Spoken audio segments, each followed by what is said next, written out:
Audiência pública da Comissão de Relações Exteriores, Damares confronta assessor especial da presidência, Celso Amorim.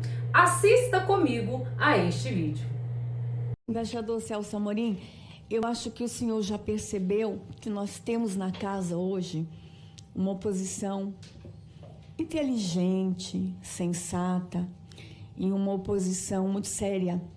E a forma como o senhor foi recebido por essa oposição aqui hoje, acho que mostra. Muita gente achava que o senhor viria aqui para ser massacrado, que essa oposição iria, lhe criticar. Não. A oposição reconhece a sua sabedoria, nós reconhecemos a sua trajetória, fomos respeitosos com o senhor. Mas o senhor veio aqui porque nós da oposição entendíamos e entendemos que um brasileiro teve a chance de dizer para um extremo ditador: mostre as atas. E esse brasileiro foi o senhor.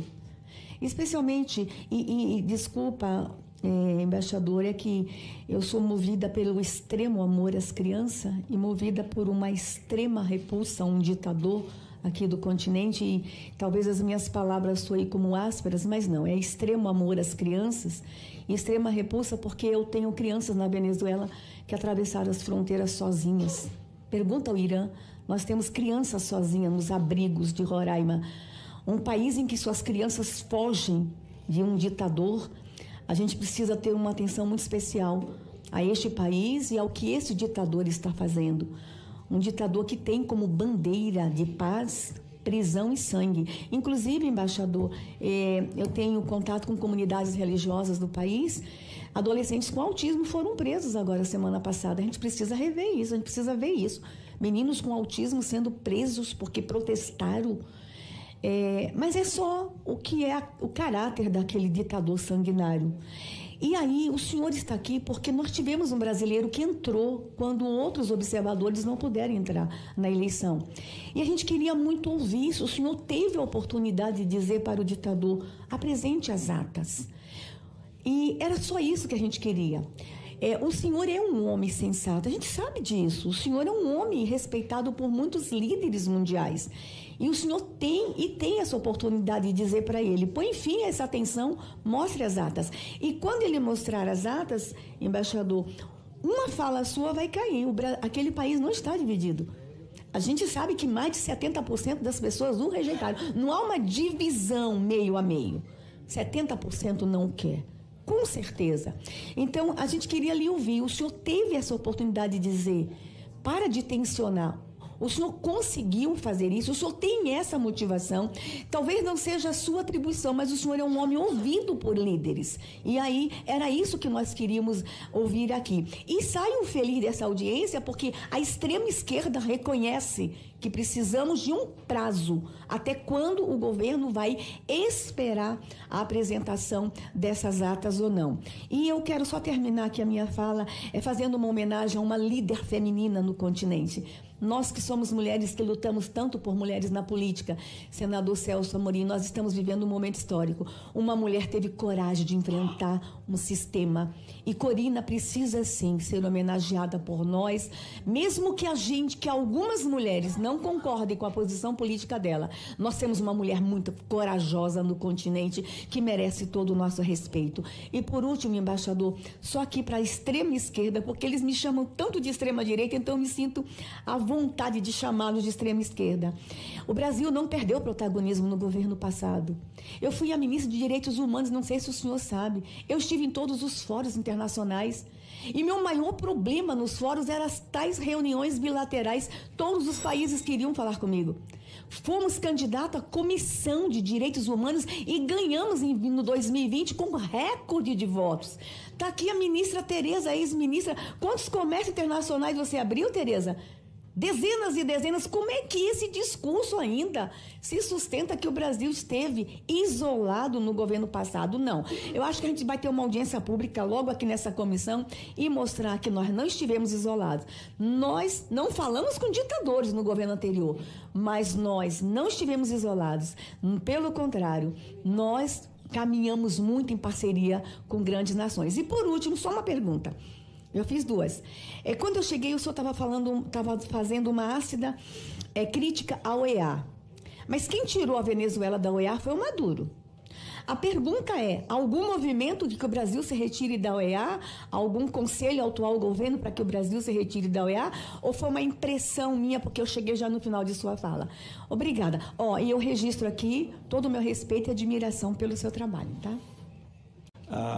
A senadora Damares, acho que uma das perguntas eu já tinha respondido, eu não anotei aqui, mas a segunda, que é se o Brasil vai sair da OEA, não. O Brasil não está pensando em sair da OEA. A OEA tem seus defeitos e suas qualidades. Não é aqui o momento a gente discutir, mas a OEA teve muita importância, por exemplo, no reconhecimento dos direitos das mulheres. Ela foi pioneira nisso como organismo internacional.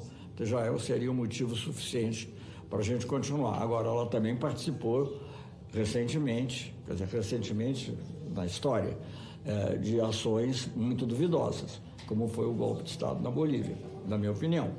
Então, é uma questão para ser discutida, mas o Brasil não pensa em sair da OEA. Mas a Vossa Excelência tinha feito uma outra pergunta que me escapa aqui.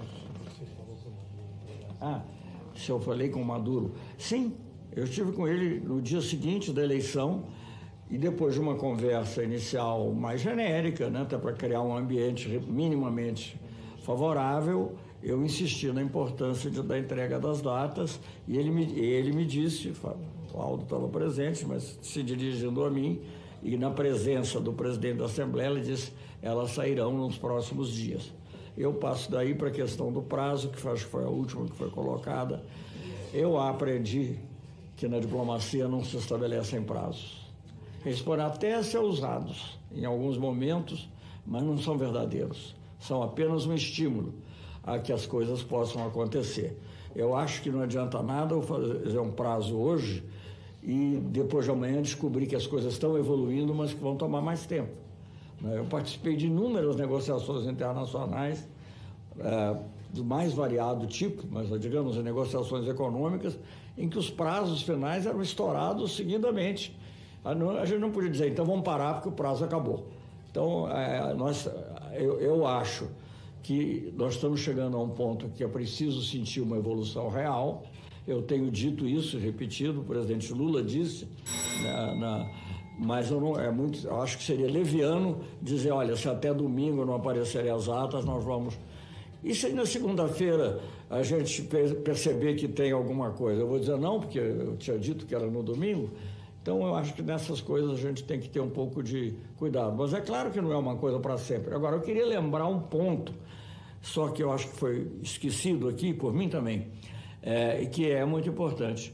O presidente Maduro tem pela frente quase 6 meses, de acordo com a Constituição atual. Então, ele é o presidente da Venezuela de acordo com a Constituição atual.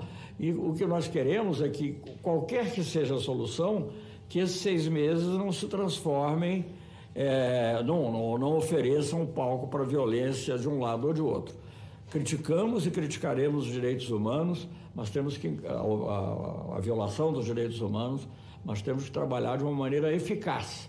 Eu trabalhei muito com direitos humanos, fui embaixador em Genebra, como a senadora sabe, e, por exemplo, uma das resoluções que o Brasil propôs no tempo que era embaixador, não era nem o governo Lula, era o governo Fernando Henrique Cardoso, era considerar que o racismo é incompatível com a democracia. As chamadas democracias resistiram muito a isso, não queriam. E teve até uma cena bizarra do embaixador americano para esse órgão, que era negro, me pedir para retirar essa resolução, para ver quanto a gente tem que confiar nas palavras das pessoas. No final, a resolução passou por consenso. Mas foi difícil. Acho que foi a única resolução no Conselho de Direitos Humanos que foi aprovada pelos árabes e por Israel. Mas, enfim, isso aí, isso tem que ter tudo, tem que ver o andamento das coisas. Agora, repito, o Brasil não reconhecerá um presidente que não esteja fundado nas atas. E este foi o vídeo de hoje do JV Notícias. Já se inscreva no canal, deixe o seu like, o seu comentário e compartilhe com mais amigos para que eles fiquem por dentro deste assunto.